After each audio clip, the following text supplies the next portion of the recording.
Uh, I don't know exactly where it is. 108K. Yeah, Whoa. 108K. Um, Rise Racing Co. This is at Buescher State Park in Smithville, Texas. Nice, man.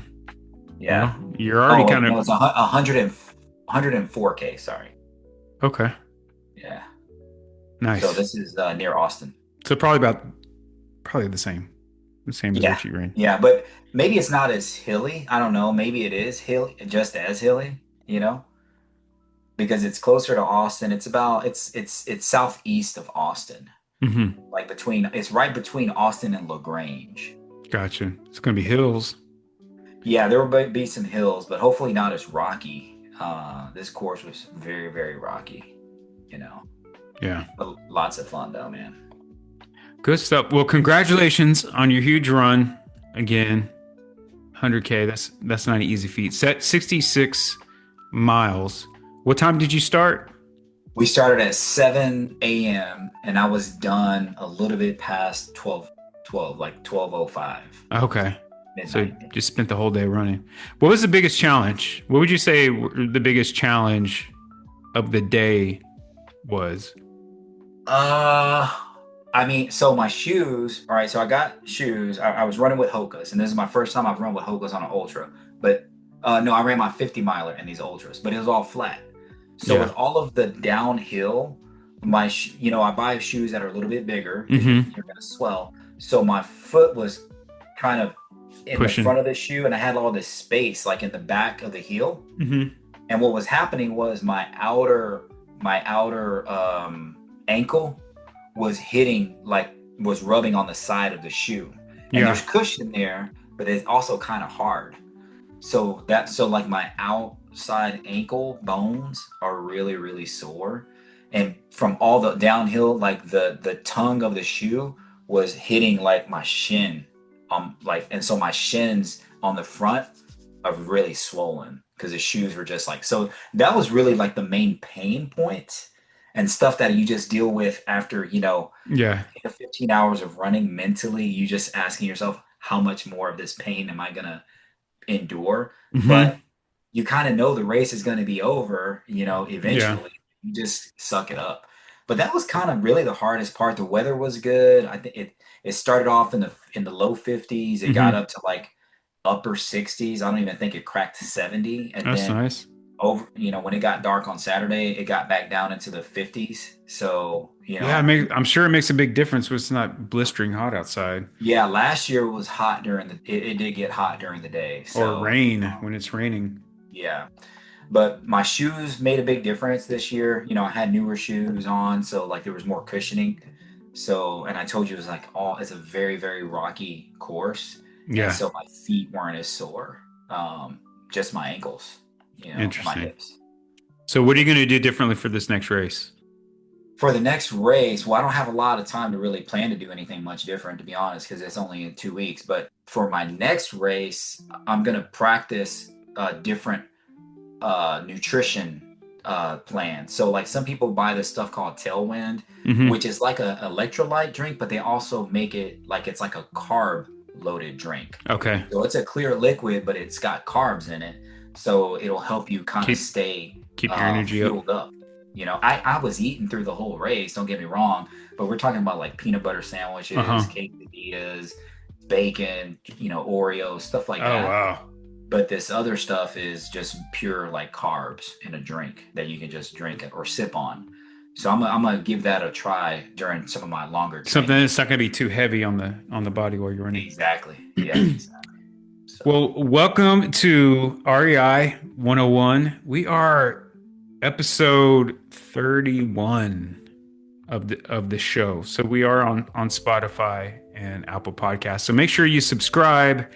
Things are being posted there. Albert, appreciate you being here. Big run over the weekend.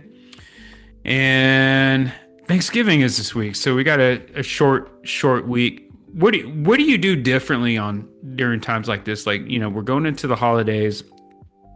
The rhythm right now can easily get disrupted and what we're going to be talking about today is that rhythm, the secret ingredient of running an incredibly successful business is the same ingredient of finishing 100 kilometers.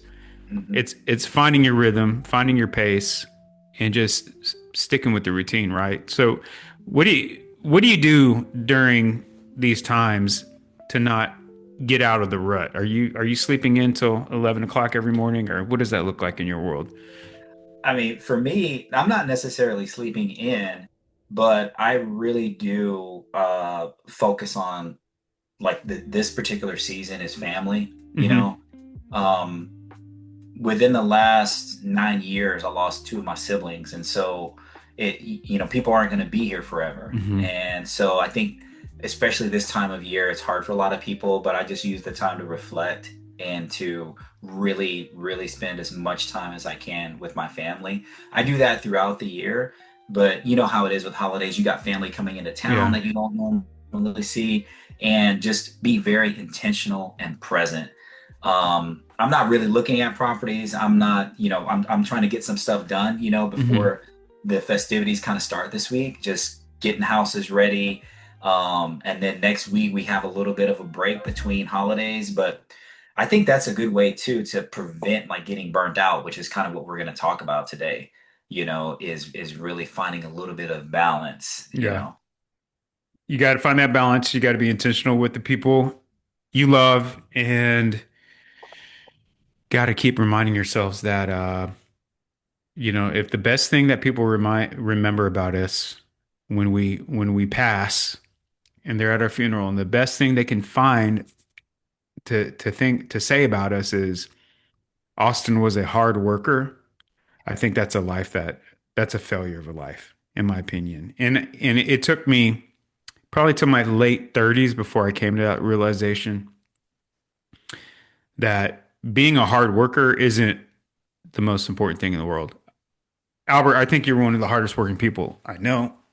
I'm sure you feel the same way about me, I do. people on this call. But it there came a point in my life where I realized that um, there's a lot of people in my family that don't value that more than they value just spending time with me.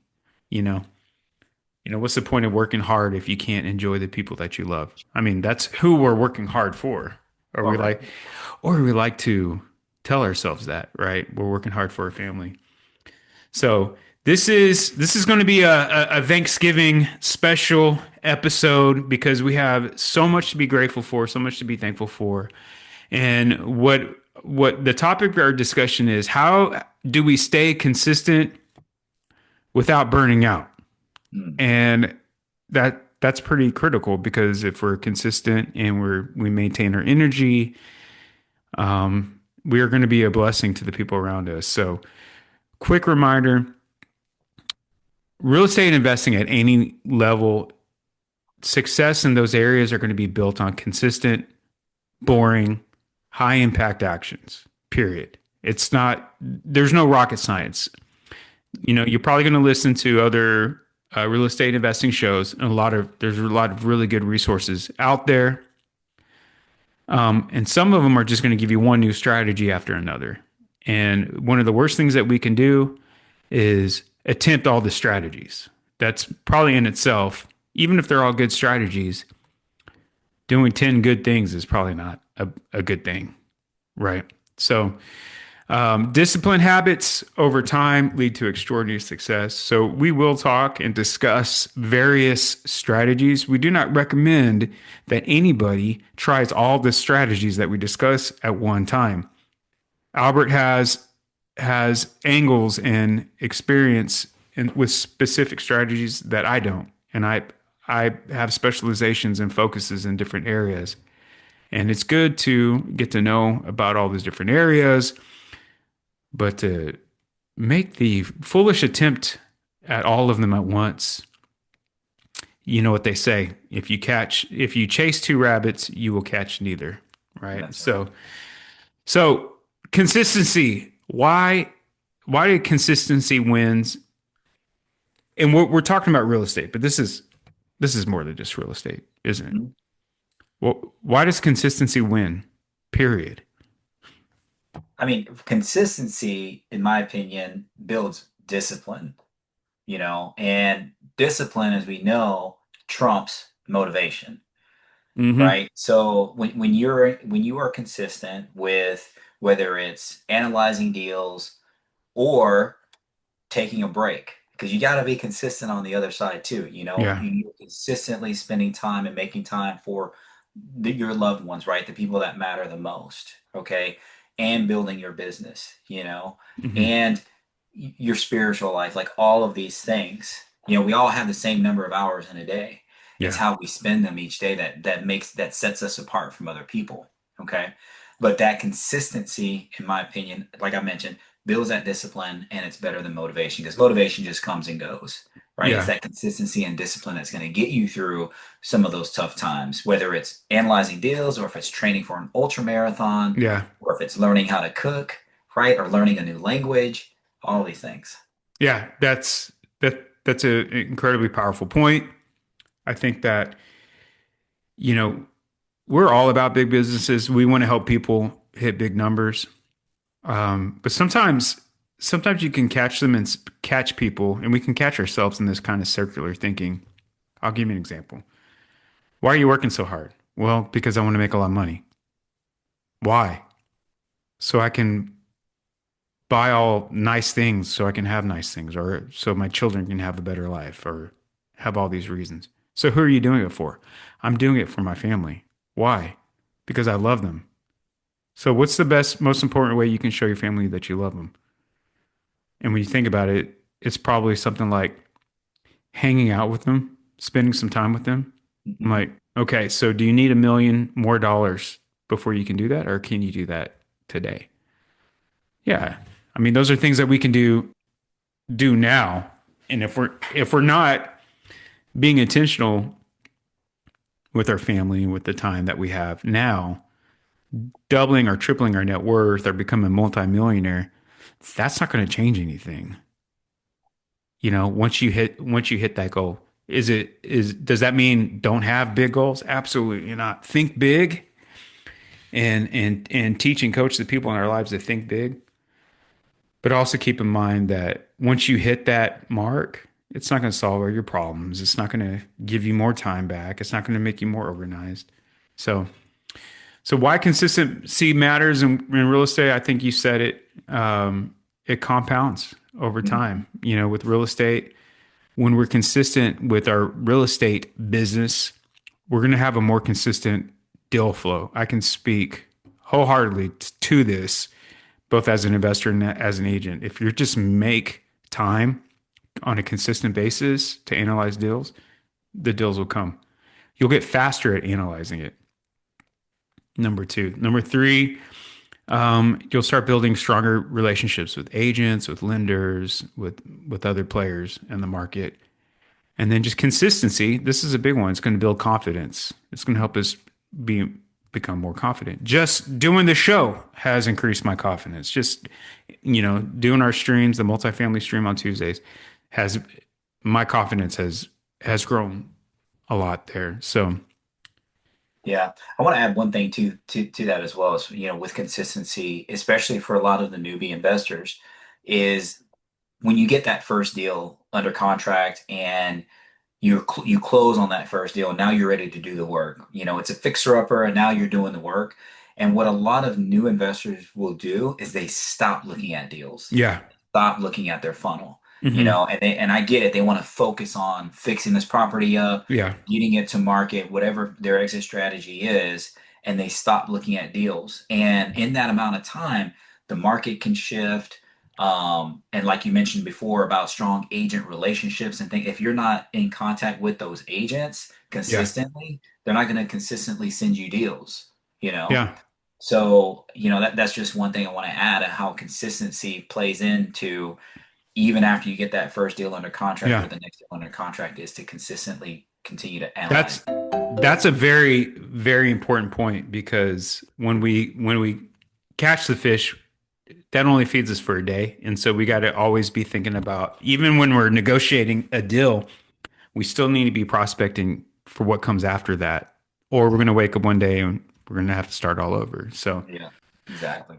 So let's shift gears and we'll talk about burnout. Everybody Hmm. loves talking about this. This is a key, and I think this is polar opposite of consistency. I think consistency and burnout, they're kind of opposites in a way.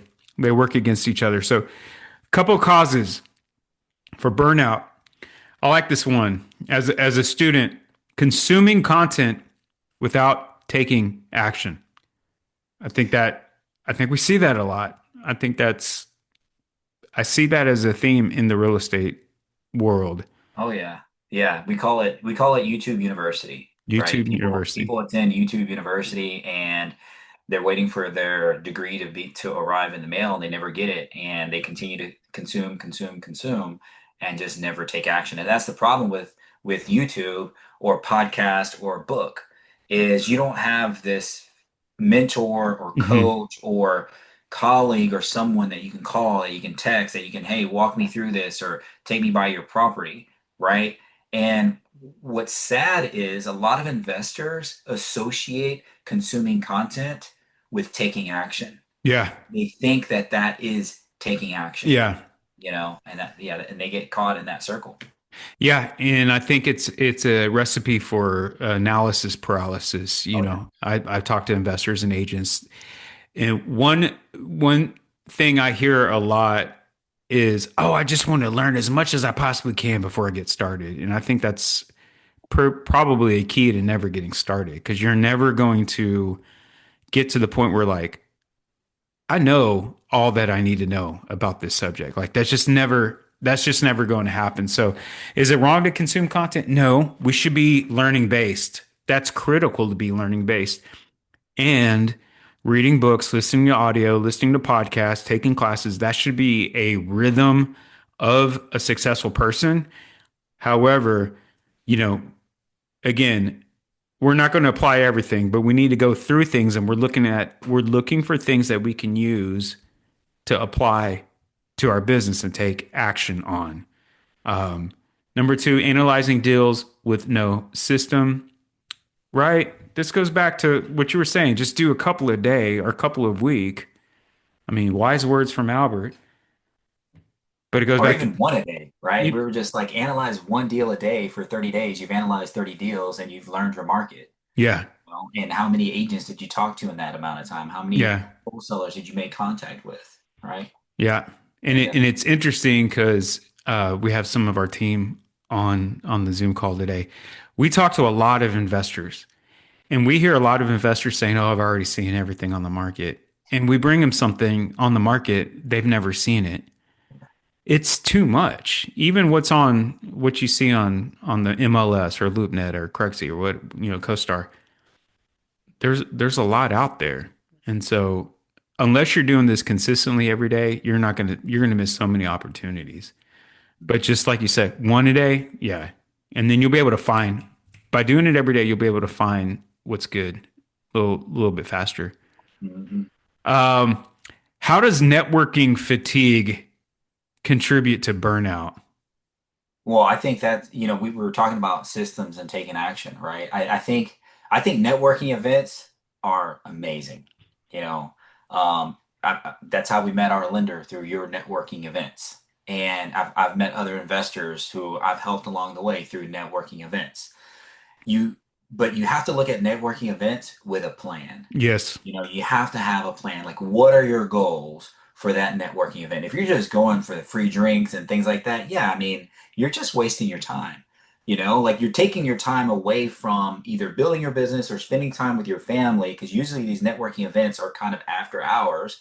So you're taking your time away from something to go Yeah. do that, right? So you have to have a plan. Why are you going? Like, what's your intention of going to that particular networking event? And I think if you have that and you go in there with that mindset, then you can go to two or three per month and reap the rewards and never really get burnt out on them, Yeah.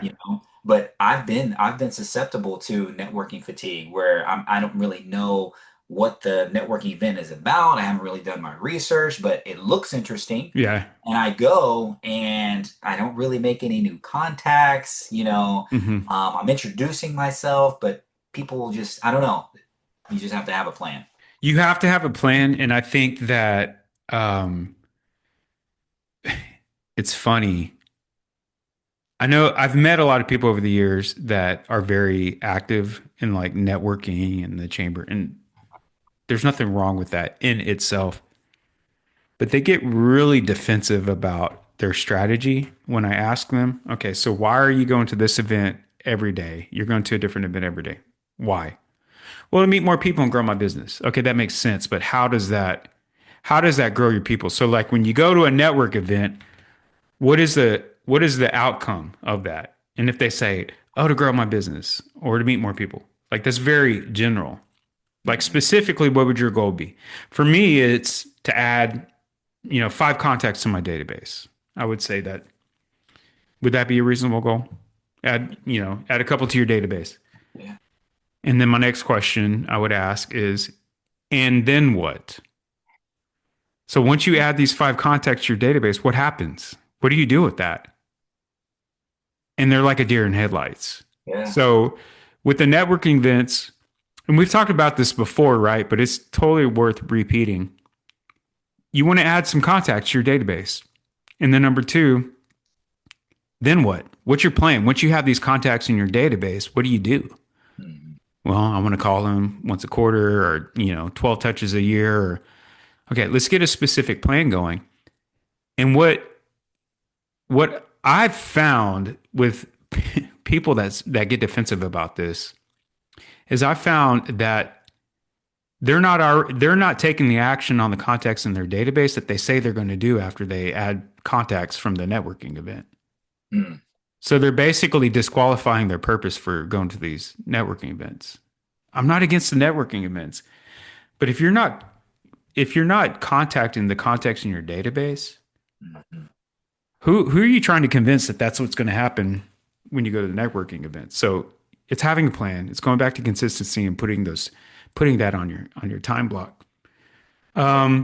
Feeling behind other investors, that's comparison. Yeah. Old comparison. Yeah. I've been guilty of that too, but you got to capture those thoughts and just be happy for people. And honestly, I look to people that are in my circle, and a lot of them are many, many steps ahead of Hmm. me. And I look to them like really for inspiration, and not to compare myself to them or think like, oh, I'm behind or something Hmm. like that. It's just more like, hey, let me buy you a cup of coffee, or let me pick your brain, or can I ride along with you? These kinds of things, Yeah. right? So definitely, I in the beginning I was, seeing a lot of that, but that comparison can really make you feel burnt out.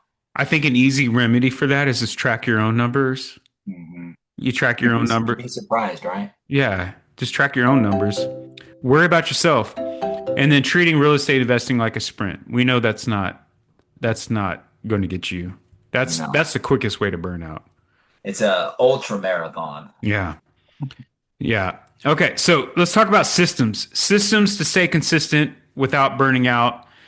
So, if you haven't done this, build a weekly real estate investing rhythm. So, you Yeah, said, we talked about that. yeah, deal a day, even 2 a week. Put those deal analysis on your time, on your schedule. Make an appointment with the system right there. Yeah, you have to put it on your calendar. You have to put these types of actions, and building this rhythm has to be in your calendar. Yeah. Because if it's not, then more than likely it's not going to happen, Right. you know. And it needs to be on a calendar, and the one thing that you have in your pocket all the time, and Hmm. that's your phone. Yeah. I believe in I've got whiteboards and things like that where I write some things down that I just want to see every day. But if I want to be reminded of it, because I'm not going to sit in my office all every day, Hmm. got to be in my calendar on my phone, so I'll be reminded of it. Yeah. So what exactly, let's get real specific. So what are some items that should be on a typical real estate investor's calendar, real estate Well, you want to time block. You want to time block how many deals you're going to analyze either per day, right, or per week. I just start with per day because Hmm. you got to build into that what we talked about a minute ago is that consistency of looking at deals in specific markets. So I tell people this all the time. Some investors, they look everywhere. Right. And I mean, I'm not against it, but I'm not a huge fan of that. Hmm. I like narrowing and niching down to specific markets because then you can really learn what's happening in that market. You know, Yeah. what's selling for what kind of houses are selling at this price point and this price point. If you're all over the place, you're just like, I'll take anything anywhere, then it's hard to get really good to learn that market. So time blocking some time where you can analyze 1 to 2 deals a day, Hmm. and part of that process, right, is reaching out to an agent Yeah. or a wholesaler. How did you find that deal? Did you find it on the MLS? Did you get it from a wholesale lead that came to your email? Hmm. You can sit in front of your computer and run comps and run numbers, do your deal analysis. But if you're not picking up the phone and talking to that agent and Yeah. talking to that wholesaler, hey, what's the story on this property? And guess what? Maybe you don't make an offer. Maybe you do, but you made a contact, right? You're Yeah. putting these people now in your database. Hey, I'm an active buyer in this particular area. Here's my buy box. If you have anything else coming to market, if you know someone that has something, Yeah. please think of me, you know? Yeah. So those are some things that you can definitely time block into your day every day. So I think that's two things. So the deal analysis, Right. where you can do that at 7 a.m. or, in the off market times. The call time, I think that would be during prime time. Yeah. Best time to start making calls, in my opinion, is 9 a.m. Yes. I've got automated text messages that go out at 9 a.m. Yeah, there you go. Have another time block for setting up those automated text messages, your automations. You got to focus on the nuts and bolts of the business. Mhm. Follow-ups. A lot of people will do the lead gen separate from the follow-up. They'll do follow-up separate from the lead gen. But phone time needs to be every day. Every day. Anything else? And then let's see, what do you do at the end of the week, right? Is we'll go in and just review that whole week for 10 Yeah, minutes. that's Yeah. good. Going back, reviewing, making notes. How can I improve? What did I do well? You could do And then that. set yourself up for the week to come. Yeah, there you go. Take a look at that time block, maybe make some tweaks to it. You know, I've been tweaking my calendar for years, and every couple months I go and kind of tweak it a little bit and adjust it and make some Like what changes. works, what didn't, right? Being flexible. Yeah, yeah. Maybe you need more time on the phones. Maybe you need more time analyzing things. Maybe you are early in the game and you need more time on the education aspect. You want to time block the education, the Mhm. reading and studying and learning and writing. So minimum viable week, we said analyze 3 to 5 deals a week, reach out to a real estate contact. Don't forget budget, save your money. I do. I think when it comes to the finances, net worth tracking, um, I don't know if there's a more powerful financial habit than tracking your net worth on a regular basis. Maybe you disagree, but Mm. I think that's one of the most for me, my perspective has improved since I started doing that years ago. Yeah, Um, I agree. I mean, to me, it's like a little bit of a baseline, right? mhm. Is what I'm doing working? Yeah, Is my net worth trending in the right direction? right. And obviously, we can't control the market, so if your net worth is just all in stocks and things like that, you can't control that part. But this kind of ties into saving, Hmm. right? Because you can continuously add to that if that's your deal. You want to invest in stocks, or you're adding to your cash position, Yeah, so your net worth continues to go up, and yeah, then you go buy an asset, right? Hopefully for a lot less than the market says it's worth, yeah. and that adds to your net worth as well. Yeah, if you're not making time to really track your finances, when that great deal comes along, you may not be able to move on it if you don't have enough saved up. And then education, learning from piece of content, YouTube, Audible, podcasts, books, classes. There's so Mhm. much. Or even just having a conversation with an AI bot about just, you know, that can go a long way too. So, all right, tracking. This doesn't have to be sophisticated. It doesn't have to be complicated. Google has Google Sheets. That's free. So the network tracker that I use, a lot of the tools that I use, my 4-in-1 GPS, that's all on Google. That's all free. I don't have to pay for that. Um, what other tracking systems are you using? So for net worth, I'm tracking. It's called Empower. It used to be called Personal Capital. And I think there was something else called Mint that was available back in the days.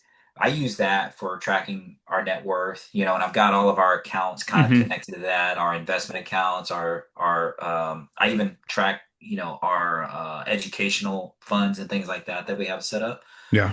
So primarily that's what I track on a daily basis. I'm old school, Austin, so I write a lot of stuff down. Like I have my notepad right here. I write a bunch of stuff down all the time. I thought you were going to say you Julia doesn't think, balance your checkbook every day. yeah, my wife doesn't think I write anything down, but I do write a lot of stuff down. So, and then I just kind of flip through it too, Yeah. on that weekly checkup. I flip through it and just double check. I also track things on my phone and in my email. So I'll leave things unread, hey, you got to come back to that because now there's a notification there, things like that when I'm tracking my daily tasks. Very good. Very good. Okay. So the next thing I want to talk about is protecting your energy. So Mm. this goes back to the 80-20 principle. If you don't remember Pareto's principle, he found that 80% of the wealth was held by 20% of the property owners, landowners at the time. And we find this a lot. 80% of our results are going to be produced by 20% of our efforts. That means we spend 80% of our time doing what makes a 20% difference. And so the first thing is cutting low value tasks. So how do you identify what a low value task is? Like how do we know? Because not everything that's important is urgent, right? That's right. I mean, and I think from a business perspective, like your business itself, because I think as an entrepreneur who's just starting your business, you're doing everything, right? You're doing the accounting. You are probably don't you haven't hired anyone yet. You're doing lead gen. You're Hmm. doing marketing. You're doing all these things. You're doing bookkeeping. You're doing all these things. But Yeah. there's going to come a point in time where the value of that hour you spent on bookkeeping Hmm. is way more expensive than you hiring a virtual assistant to Right. handle bookkeeping, or bringing your CPA and giving them a little bit more. Yeah. So that low value is more of like it costs you more per hour to do that than you could pay someone else to Right. do. Right. For them, it's high value, right? It's part of their living. It's part of, how they're putting food on the table. And you're employing someone in the process, Yeah. So there's something to be said about that. But that's how I kind of identify these low value tasks. For me, it's looking up properties on the county clerk's website. It's, skip tracing them. Yeah. It's making cold calls or going door knocking.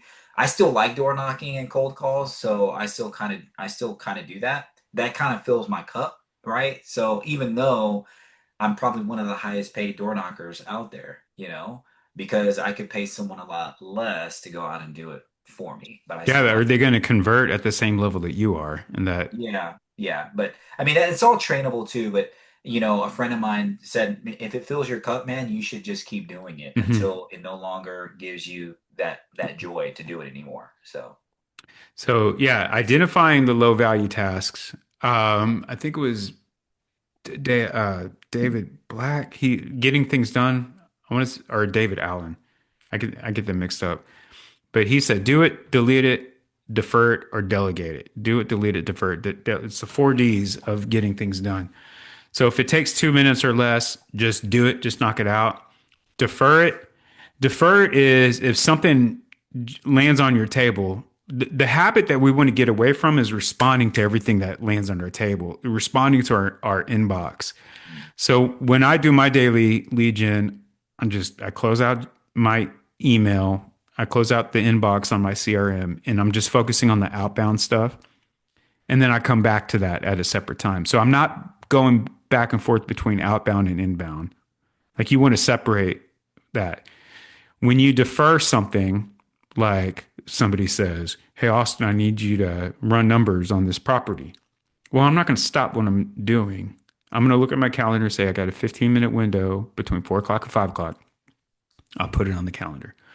Or I'm going to ask my assistant, or I'm going to give it to another agent, make a decision, do it, defer it, delegate it, or probably in some cases, just delete it. Just say, no, I'm not going to do it because I don't see how this is going to help me get any closer to the goal that I want to reach. Right. And there's a lot of us that are not comfortable doing that at first. You have to build up some courage to say no. But that's a critical habit of highly successful people is their ability to say no without thinking too much about it. Yeah. Right? So, There's another good book by Dan Martell called Buy Back Your Time. Yeah. yes, I read that book. I I love was that kind of book. referring to that too when it becomes more expensive for you to actually do the task than Yeah. you can pay someone else to do it. Yeah. Yeah, and it's a repeating cycle, that takes you to the next level, all the way into where now you're outsourcing your CEO, because your time is more valuable than that. So That's yeah, 100%. I love that book too, by the yeah, way. So, good book. yeah, build and rest days. Put right now would be a good time to do this before you get too far into the holidays, but put your vacations on the calendar. Put them in writing. Tell your spouse and your kids, I'm going to take 2 or 3 vacations in 2026. I'm My going to spouse is ready for a vacation. take I can tell you from experience, if you don't do this, you will burn out. You will burn out if you don't put that vacation. I am guilty of this one right here. Yeah, So, and it should be the rhythm that I I recently heard that makes a lot of sense to me is is every month take a 3-day weekend. Every month take a 3-day weekend. And then every quarter take at least 5 days every quarter. And then every year take at least 2 weeks. okay. So having a consistent, and then one thing I started doing when my son was younger is I end my Fridays early. I don't take appointments Friday afternoons. And I end my day before he gets off of school. I'm done on That's, Fridays. So that's been not working late on Fridays has been a game changer in my world personally. that's good. So what else, Albert? So we got some other questions that we can ask, but what did you want to add to that? I love the rest days, and one of the notes that you sent to was, and it's try to wrap your head around this. Is a lot of us think that you've got to go hard, like for so long, to build a successful business, and you really don't have to put in a ton of really really hard work all the time, right? Yeah. We've been talking about burnout this entire time. But to really think that if you had some really high quality, focused, high focused time per week, and what are Hmm. we talking about? Like 3 or 4 hours per week. Most of us work 40, 50 hours per week for someone else, Yeah. right? Building someone else's dream. But yet we can't find the time to just really, really focus, right? Turn off your phone, turn off notifications, figure out what you're going to do for that hour, hour and a half, and put that in 2 or 3 days a week, and your business will be successful. It is Yeah. inevitable your business will be successful.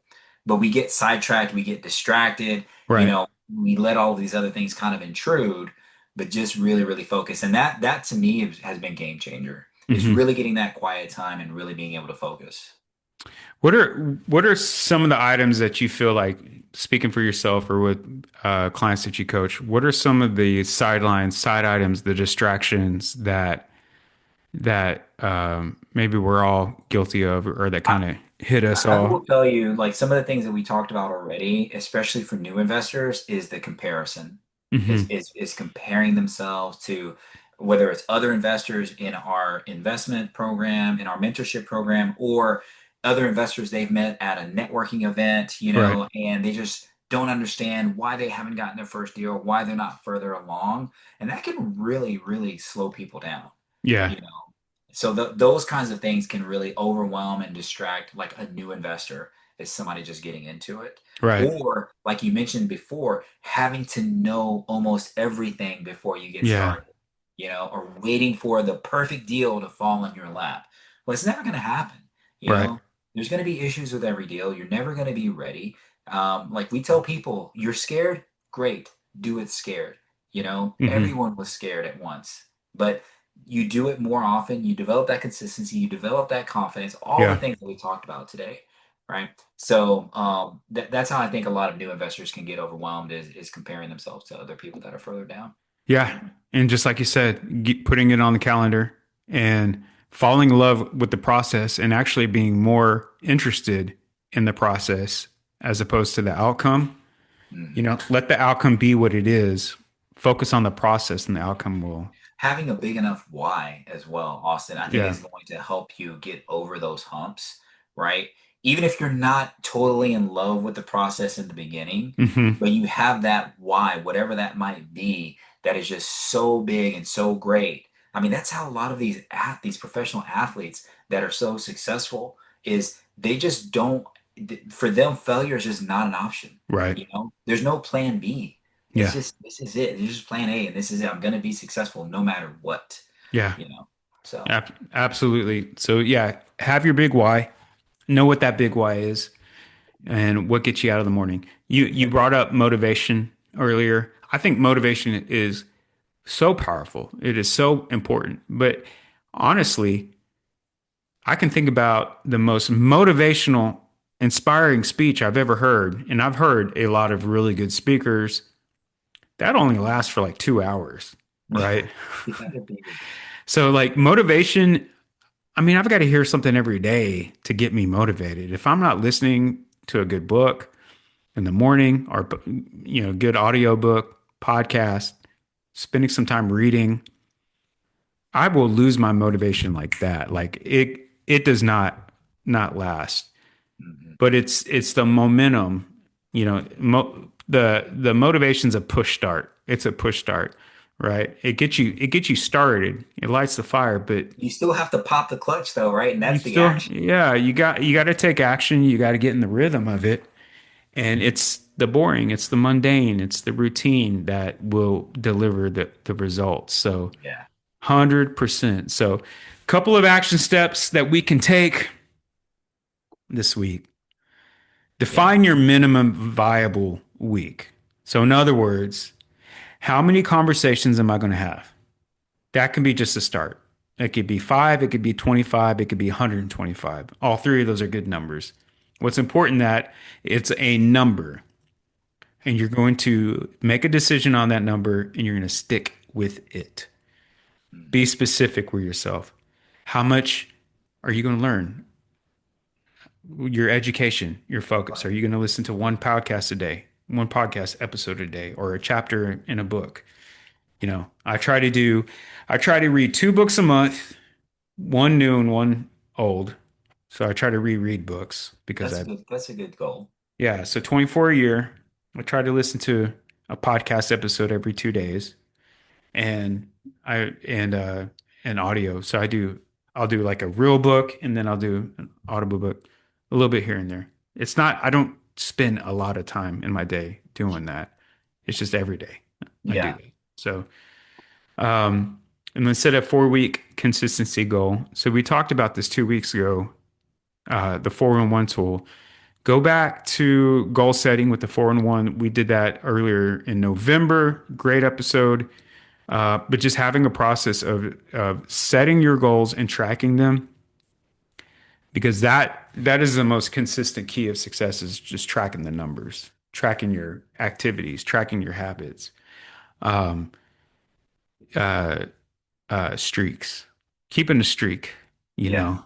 So that's pretty important. Then pick one system, not two, not three, not four, just one system at a time. Maybe it's this month I'm going to focus on building a CRM. Or maybe this month I'm going to focus on tracking my net worth. Just pick one. You don't have to do everything. Or So, setting up your calendar, like yeah, those things, because that is one thing that you can do like monthly and quarterly. Monthly, you're going to have what's repeating every month, hmm right? So what do I need to put in my calendar that I want to do daily, weekly, monthly? And then come back to it. You got it set up for a month. Cool. You got probably the next 3 months. Now there might be some things that you do quarterly. All right, 100%. cool. I'm gonna revisit this in 3 months. What did I do? What do I need to change? Right? That calendar, that implementing that calendar system is going to pay dividends in the future, big time. 100%. Yeah. And then you get to the point where you cannot live without it. No, if it's not in the calendar, it's not happening. It I'm doesn't sorry. exist. That's right. That's right. Well, Albert, appreciate you, man. Another one in the books. Any final words before we get to our short week this week? Man, I'm just what I started with in the beginning. Take this time really to be intentional with your family, with your business, with your health. All of these things, they matter so much, right? But your family and your health just matter the most, because the businesses, it's gonna be there, but the loved ones and your health isn't always going to be the best all the time. So focus on that during this holiday season. It's all about balance, right? Eat the extra serving, you know what I mean? And you work so hard every day of the year. So really, really spend the time with your family and just enjoy the holidays. I couldn't have said it better myself, Albert. Happy holidays. Happy Thanksgiving. Everyone on the call, thank you for being here. Don't forget to like and subscribe, hit the notification bell. We're on YouTube, we're on Facebook, we are on all the platforms. So wherever you want us to be, we're there. And if we're not, let us know and we'll go. So, Awesome. all right, guys, have a great one. Happy Thanksgiving. Have Thanksgiving. Bye.